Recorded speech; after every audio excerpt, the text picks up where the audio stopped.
So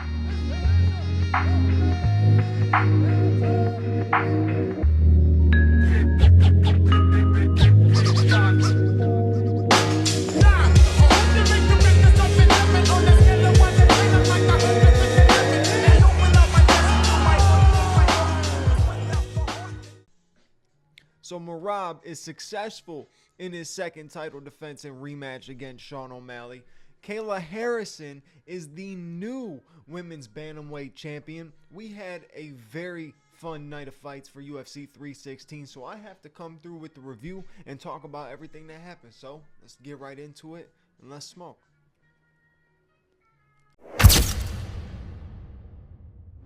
So what's good, fight fans? Welcome back to another episode of Combat and Kick It. And you already know, it's your host, Bando. We are back with the review for UFC 316. Pretty good card, honestly. Had some very exciting fights early on the card. Had some good finishes on the card. So overall, I would say probably like a B. If I was to grade this card, probably like a B after first watch. But yeah, it was fun. A lot of good people to pay attention to. You got a new Korean contender who just made some noise last night. You have Joshua Van, who just made some noise last night. And then obviously all the different things that transpired in the main card. So I definitely have to come through and talk about everything. One of the most impressive things, and I know I'm skipping ahead. I'm skipping way ahead. I'm going to get into it more soon. But one of the most impressive things was Merab's just ability to put on pressure, hold that same pressure, not slow down at all. And like I said, I'm gonna get into it more, but that was one of the most impressive things about last night. So yeah, on the early prelims, Ju Sang-yu, he wants to be like the next Korean Zombie. He made a huge statement with that KO. Nasty check left hook. If you watch it, watch closely. The dude is coming at him, throwing a flurry. He does not take his eyes off the prize at all. He stayed focused on exactly where this man's chin was and placed a perfect left hook. And when I mean perfect, this man just whoop, boom, slumped, over with. Fantastic debut, fantastic way to come into the UFC. And then basically went in there and said that he wants to finish the journey that Korean Zombie started, and he wants to end up being a UFC champion. So I already like it. I already like that. I like the confidence, I like the energy, and I like the skills. So hopefully we'll get to see more from him soon. If you get these young guys to keep active, right, you can rise them up the ranks quick, just like you did with like Diego Lopez and stuff like that. If these guys are going to go out there and get finishes, put on exciting fights, and not have 3-round boring decisions laying on top of guys, you're going to end up rising up the division very quickly. For the prelims, you had Andreas Gustafsson beat Chaos Williams. Not very impressive. Kind of just held him. Well, it was impressive in a way. Like, he did really show that he has a lot of pressure in his system, a lot of cardio in his system, and he was pushing Chaos Williams up against the fence, taking some hard shots. Chaos Williams looked like he was gassed out in the first round in that fight. He literally looked like he was gassed out immediately off of the first few exchanges, especially that first takedown. Seemed like he was gassed. But yeah, good win for Andreas Gustafsson. And I really did have Chaos Williams going into that. Thought Chaos was going to be able to land on the chin, land a KO, because you know he's very dangerous, and he was throwing shots that could have finished a lot of different opponents, but it didn't. So Waldo Cortez Acosta and Sergey Spivak, decent fight, kind of back and forth. Seemed like Sergey Spivak didn't start bringing much volume, much energy until like the last round. So nothing crazy, but it was a pretty decent heavyweight fight with Waldo Cortez Acosta coming out with the decision. I know some people may have felt like it should have went to Spivak, but I think Cortez Acosta was just more active the entire fight compared to Sergey Spivak. In the third round, started making a little bit of noise. It just wasn't enough. Azamat Murzakanov with a good KO, and then you got to the Josh Van versus Bruno Silva fight, and that was very action-packed for as long as we had it. And Josh Van multiple times rocked Bruno Silva Thought he was going to end up getting a finish multiple times. Didn't end up getting it until the third round. But Joshua Van is going to be a problem for that 125-pound division. I have spoken about the 125-pound division many, many times. That division is one of the most lackluster divisions in terms of building fights and having matchups that people really, really want to see. There's really not much of that. There's not a lot of hype behind the 125-pound division. But a guy like Joshua Van, and who wants to stay active and continue to fight and is going to put on performances like that and performances like he's been putting on, yeah, you can see him at the top of the division very soon for 125, because it only takes a few fights in that division. It really does only take a few fights. I mean, freaking Steve Erceg got a title shot off of a Matt Schnell KO. It's anything can happen at the 125-pound division. All right, we're into the main card. Let's talk about this main card real quick. So, I had a bet, had a parlay with my predictions, and went Vicente Luque, Patchy Mix, Joe Pyfer, Kayla Harrison, and Sean O'Malley. So obviously, we went 2 for 5. Now, thought Vicente Luque can get it done, right? Kevin Holland hasn't looked like his best in the last few fights. But of course, when I placed the bet against him, he looks like a freaking world beater. So, awesome. That's great. Kevin Holland looked like classic Kevin Holland. He was talking shit. He was landing a jab. I think the only reason Kevin was doing that, though, is because he 100% knew that there was no chance that Vicente Luque was going to end up shooting some sort of shot and trying to, like, wrestle fuck him, so he could just be confident in the fact that they're going to be standing up trading and he could talk shit. And he was talking a lot. He was having fun. He was classic Kevin Holland last night. And I ain't mad at it. It was a good win. Good submission win. A lot of submissions on this main card. But it was a good win. I did not think Kevin Holland was gonna win that way, but he's got such skinny arms. Once he's able to sink something in, it's over with. So good win for Kevin Holland. Then, honestly, one of the most impressive performances of the night, I gotta give it to Mario Batista. Before it was like, fuck you, Mario Batista. And low-key, it still is like, fuck you, Mario Batista. Because, I mean, Jose, end of the day, it is what it is now. It's the past. Let the past be the past. Fuck you, Batista. But anyways, no, it was one of the best performances on the card, without a doubt. Fantastic performance by Mario Batista. He came in prepared, man. He came in prepared and showed the different levels between UFC and Bellator. And I'm not saying that Patchy Mix isn't up there. I thought Patchy Mix was going to be able to get the win. When you do watch his fights in Bellator, the way that he fights was not the way that you saw him fight at UFC 316. That's not Patchy Mix. He was keeping his head on the center line. He was getting tagged by right hands at will. I mean, literally, I think Mario Batista could have finished that fight at any given moment if he really wanted to. If he put the pressure on full-fledged, that right hand kept landing and kept landing, he could have just kept throwing it. He had never moved off the center line for Patchy Mix, except when he got hit. So, you know, it definitely wasn't the version that I wanted to see coming over from Bellator, but yeah, he's a champion. He talked a lot of smoke too. Let me tell you, I'm a 3-time world champion. This guy is just I don't even remember what he called them, but a journeyman. He said this guy is just a journeyman. And Mario Batista went in there locked in. I mean, Mario Batista was locked in all week. He was getting nothing but disrespected by Patchy Mix, and Patchy was saying that he believes he's the best 135-pound fighter in the world, and it's like, damn, dog, you kind of just buried yourself already. You should have just came in with the humble route, because you got humbled. You got your ass whooped by Mario Batista, and the fans wanted you to be the one to beat him. That's the thing. You went in there, you had it. The fans wanted you to beat him.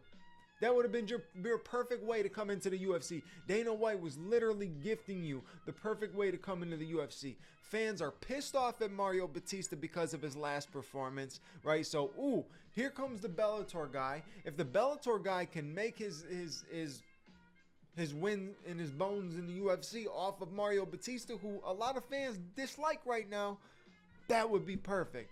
But you bottled it, son. You fumbled the baggage. You got your ass whooped. Simple as that. Simple as that. And I hate to talk shit about fighters, but I'm going to be the guy who keeps it real. I'm going to show you what reality is. He got his ass whooped. Now, alongside of that, I understand it's the debut. Pressure was on. It's a little bit different. It's a completely different environment than a Bellator cage in a Bellator setting at the Mohegan Sun Arena. Okay, it's completely freaking different when you get in there. You're around the giant crowd. You're on a Sean O'Malley card. Okay, so it's not the biggest card, but it's a big card, right? People in Jersey like fights. They're gonna come to this fight. When you announce a UFC fight in New Jersey, the people in Jersey, they're gonna go to it. All right, simple as that. So he probably got stunned, felt the pressure a little bit of just like everything, seeing all the people, seeing who knows. But I can see Patchy Mix having one or two more fights in the UFC that are fights to see. Is he even worth putting in an investment into, or is he just not that good?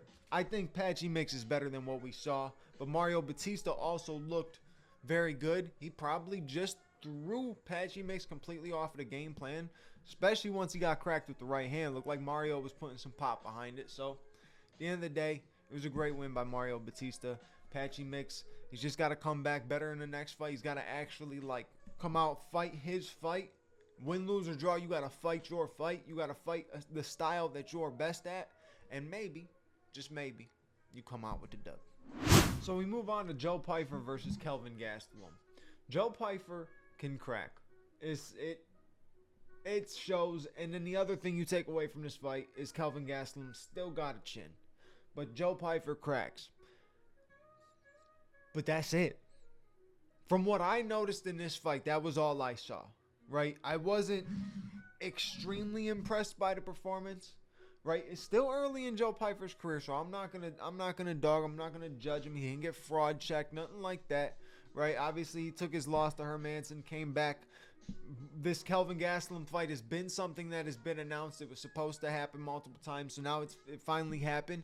And I mean, Joe looked good. He's got good striking. That's clear. He's very big and he's very powerful for the division. So I think in time it's going to benefit him so much more as he continues to get better, continues to get more known, meets more coaches, gets to different training camps, trains with more people, all this kind of stuff.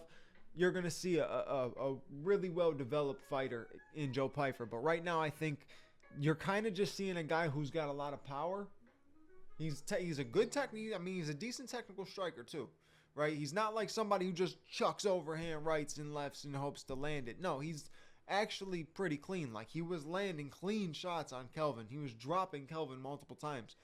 The only thing is, in those moments when Kelvin had success, it seemed like Joe really had nothing else to offer besides hoping to find a shot, right? Once Kelvin adjusted in the second round, had a better second round than he did the first round, and then had a decent third round, right? It really took Joe to start trying to find more shots. He was really looking for the one shot. And I think if he is somebody who's always looking for the shot, he probably isn't going to get it. He's got a lot of power, but you aren't a heavyweight. In the heavyweight division, they could look for the shot. Hope to God, just toss the freaking right hand up and it lands, and they can get it. For Joe Pyfer, if Joe Pyfer stayed patient, clean, and extremely technical, he's going to be knocking out majority of the division. And I truly do believe last night he would have knocked out a lot of the division. A lot of the guys in the same realm of ranks that he's in. You know what I mean? Like, not obviously not one of the top 5 guys, but in the same ranks in the realm that he's in,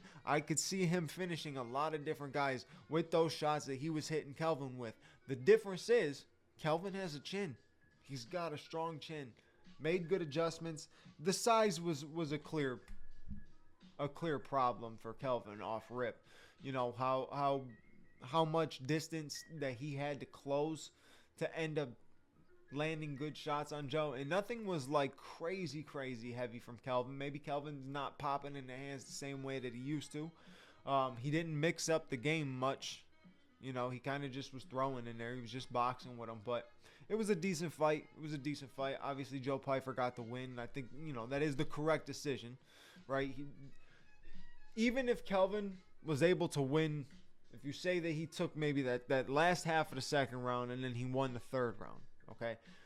He got dropped so many times in that first round, I don't think it would have ended up, it would have mattered. Unless he would have ended up dropping Joe Pyfer or rocking Joe Pyfer or making a huge statement in a round that got close to getting a win, that'd be different. You might end up making the fight much closer, a much closer decision. But overall, I think it was going to go to Joe Pyfer because too many knockdowns in that first round. But hopefully we get to see something else from Joe Pyfer soon, right? I want to see him tested against another guy, not like Kelvin Gastelum. Unfortunately, Kelvin's had so many ups and downs getting to the dance that it's like I'm ready to see Joe Pyfer up against somebody who's extremely active. So make it happen.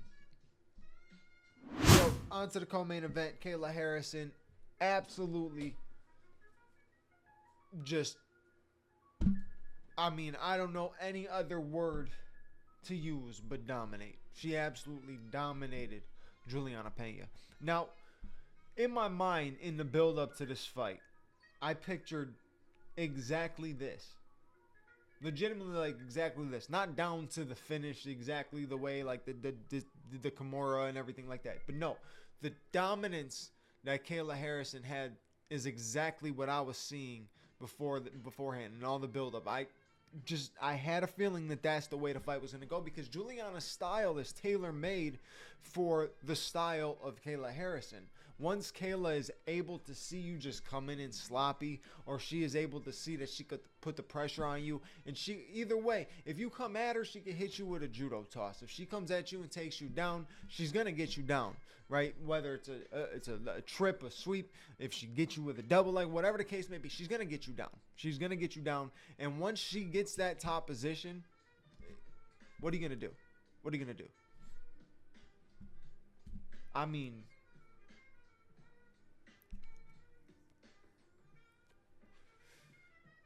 that chick is yoked. Okay? She was in that octagon 158-ish, probably. If I had to guess, she was in that octagon at like 158-ish. After cutting down to 135, and she did not look good. She did not look good. Now, the thing is, now you're champion, you have to consistently do that. Can you stay on a consistent basis to do that? Now, the fight seems like it's going to draw Amanda Nunes out of retirement, and I'm going to make a whole nother episode on that. But the one thing I do wonder, right, is are you going to try to make this fight happen at 145? We'll see what happens, but it was a fantastic win by Kayla Harrison. Honestly, fantastic win. Very dominant. I like her story. She seems like she could bring some excitement to the division. Juliana could too, but Juliana's style is just not, it's just, nah, she ain't got it. She ain't got it. It's not that she even looked bad last night. Kayla just looked that much better. Then we get into that main event. I thought Sean was going to get it done this time. I really did. Thought he was going to find a shot. The problem is, Merab's pace is unreal. It's unreal. That, like, the man does not stop. The man does not stop. It's like somebody was. It's like Sean. They're both phones, right? Sean was charged overnight. Merab just got done charging, right? He's been 100%, right? He's been sitting on the charger for 3 weeks at 100%. So I'm not gonna get taken off the charger like that. I don't understand it, man. His battery level does not go down. His energy levels never fade. It doesn't even matter what he has to do in the fight. It doesn't fade. Even if he's having to defend, it doesn't fade. Very impressive. I gotta say, it's very impressive. The other thing that was very impressive was just the way he kept Sean on his back foot. right? We know that Sean has good lateral movement. I mentioned that in a ton of different episodes when I'm breaking down Sean fights. He has great lateral movement. Sean would have done a lot better if he was able to keep the fight in the center of the octagon. It's hard to slow down somebody's pace like Merab and keep him in the center of the octagon. But as soon as Sean started backing up and circling the cage, it's like blood in the water for a shark. You know, like Merab sees it, he's going after it, and that's that, right? That's that. And the one thing I said in the Merab breakdown was that he needed to get a finish. He did not want to play around and kind of toy around with him. Get a finish. Once you get the opportunity, go for a finish. He did exactly that. And, you know, he subbed Sean. I feel bad for Sean. Sean locked in for this fight. He locked in for this fight. But now you have a lot of different potential matchups to make. You can make a Piotr Jan versus Sean O'Malley 2 rematch. That would be a fantastic fight again. I don't know if this whole Piotr Jan versus Marcus McGee thing is legit. I don't understand why that's even a thing, but that's for a whole nother rage bait episode. But yeah, you're going to see a lot of different potential matchups with Sean. People are already talking about him moving up to 145. I don't want to see that. I want to see him continue in some sort of path in 135, but we'll see what happens. It was a great performance by Merab.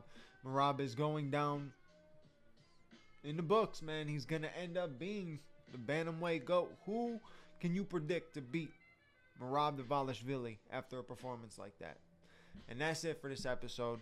I appreciate you guys for watching. You know what to do. Like, comment, subscribe. Hit the bell notification button so you know when the next episode is out. And I'll catch you on the next episode. Your boy Bando is out. Peace.